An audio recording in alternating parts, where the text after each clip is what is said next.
This is Special Prosecutor Larry Klayman. I'm the only lawyer ever to obtain a court ruling that a president of the United States committed a crime. For truth. For competition. As a young lawyer, I helped break up AT&T. That's why you have all your cell phones today. For sovereignty. For the Republic. I'm the guy who, at Judicial Watch, which I founded, uncovered the Chinagate scandal. Millions of dollars going to the Clinton campaign, corrupting our political system. For the privacy of citizens. And I'm the only guy to have enjoined the National Security Agency from mass surveillance on hundreds of millions of Americans. Tearing it up. I'm the son of meat packers in Philadelphia, Pennsylvania. I know how to slice and dice. Bringing it back. We're going to take this country apart and put it back together again in the way envisioned by our founding fathers. It's not just talk. We're not just regurgitating news stories. Larry Klayman, Special Prosecutor, is making the news. And now, here's Larry.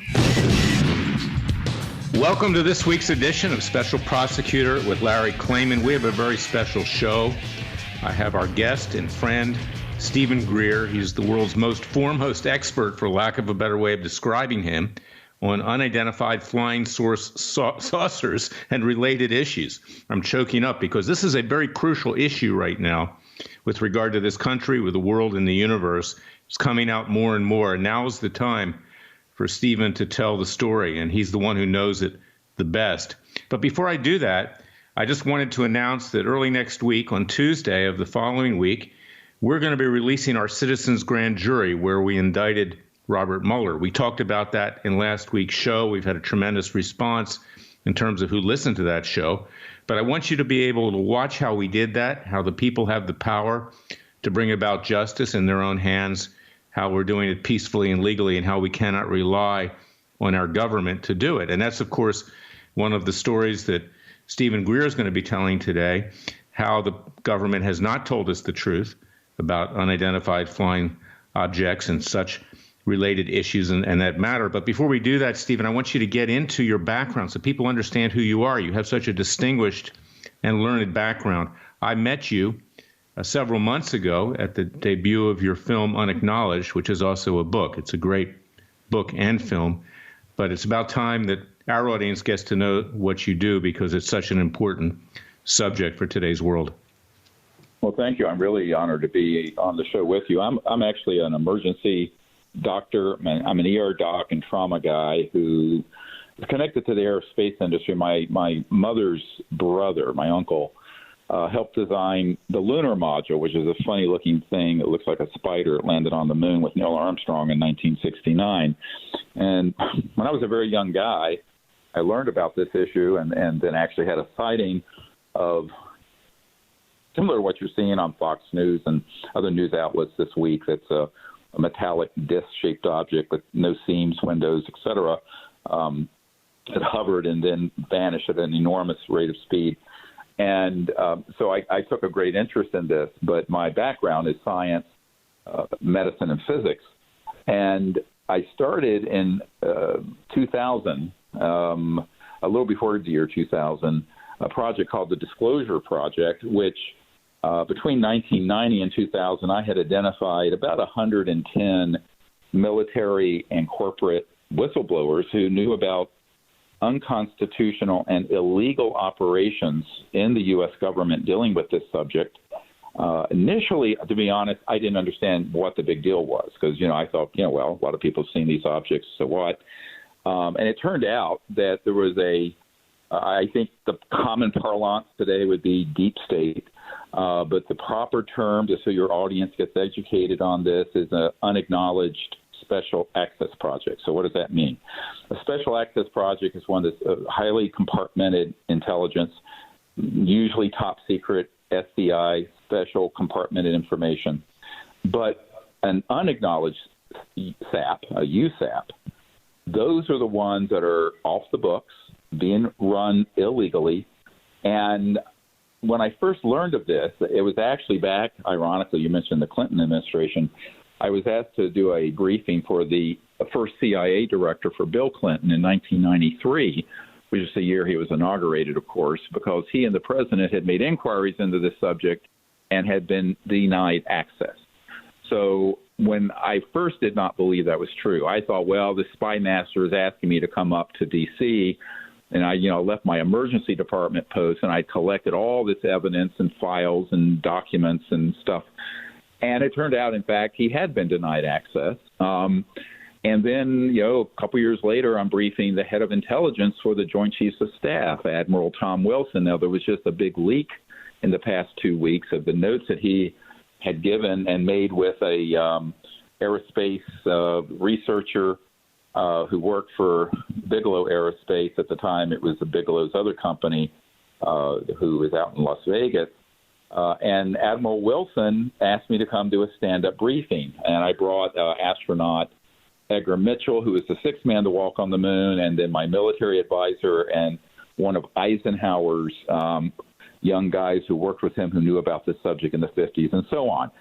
Well, it turned out that Admiral Wilson, I had sent him a brief, a document prior to the meeting, and he had inquired into some of the compartments and operations dealing with this that were named in this document I had acquired from so-called Area 51, Nellis Air Force Base. Well, he found people who worked in these USAFs, and they basically said to him, now, I want your audience to listen. This is the head of intelligence, J2, for the Joint Chiefs of Staff of the United States of America. And they said, sir, you don't have a need to know, and we're not going to read you into this. And they basically pushed him aside. He was furious. So by the time I got to the briefing, you can imagine it was a very difficult meeting. He was terrified.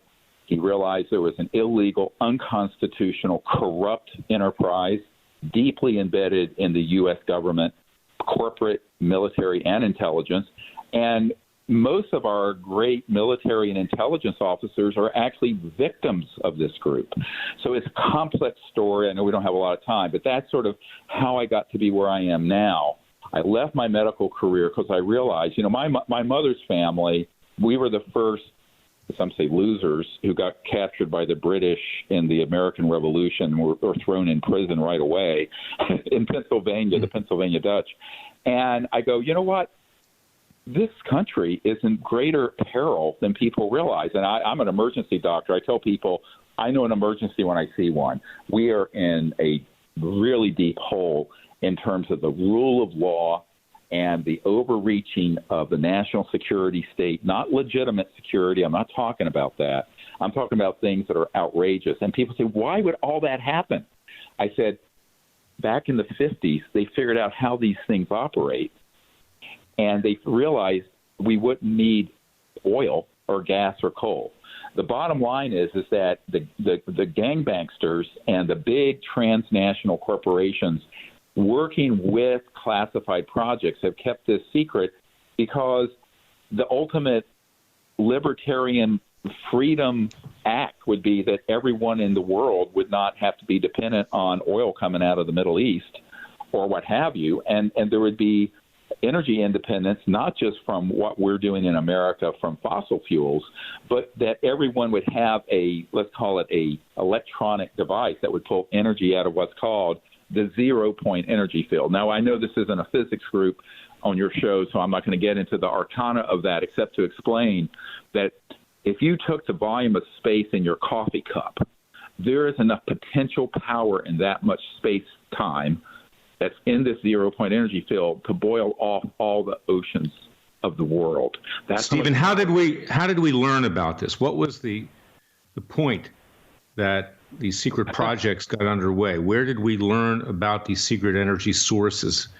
I take it was through it actually goes back long before what people think of in terms of the modern UFO era of Roswell and Area 51 and all those cliches, and we can talk about that. Some of that's true, some isn't. It started back in the early part of the 20th century, maybe late 1800s, and geniuses like Maxwell and Faraday and also, of course, Nikola Tesla. And Nikola Tesla had stumbled across this effect, and J.P. Morgan turned to him and said, look, if I can't put a meter on it, you're not going to bring it out. And so it's a typical, sort of big money trumping freedom of science and ideas. And as a scientist, I've seen this happen over and over and over again. Is what you're talking about anti-gravitational technology? Well, there's two things. One is the energy source itself. The other is when you configure it into sort of rotational vortexes that causes what's called anti-gravity, where you see these objects. If you look at the Fox News segment of how that thing was moving and stopping, because you can control for zero mass. Basically, you have what's called gravity control. Now, pop culture, we call that anti-gravity. It's really a misnomer. The proper term would be gravity control. But we attained that in October of 1954. So that has been classified way beyond normal top secret SAPs, special access projects, into these USAPs. And Eisenhower, as you know, who was, five-star general and the World War II hero, but, he ended up being pushed aside by a deep state clique of people who wanted to aggregate this power for themselves. And this is why Eisenhower made that very famous speech of bewailing the military-industrial complex. He wasn't talking about the normal military intelligence corporate world. He was talking about this stuff, but he didn't want to reference it. People who worked with him, who subsequently were on my team, and some of these 110 top secret people who have come forward, that number is now 950 people that we have who work inside these projects. They said, there's one man who was at the briefing at the Pentagon with Admiral Wilson and myself. He said, Eisenhower was very depressed and very upset because this group had seized the reins out of the constitutional oversight and control. And so, my friend, it has been like that since the late 1950s. We're going to come to the next segment, Steve, but I want you to explain how Roswell figures into this, the crash of the UFO there in Area 51. We're going to be back in about 30 seconds. Until then, I'd like people to go to freedomwatchusa.org. I'm going to link Steven's website and his book. And if they want to get a DVD copy, we'll figure out later in the show how they can do that, because it's a great story. But we're going to be right back with more from Steven Greer, Energy UFOs.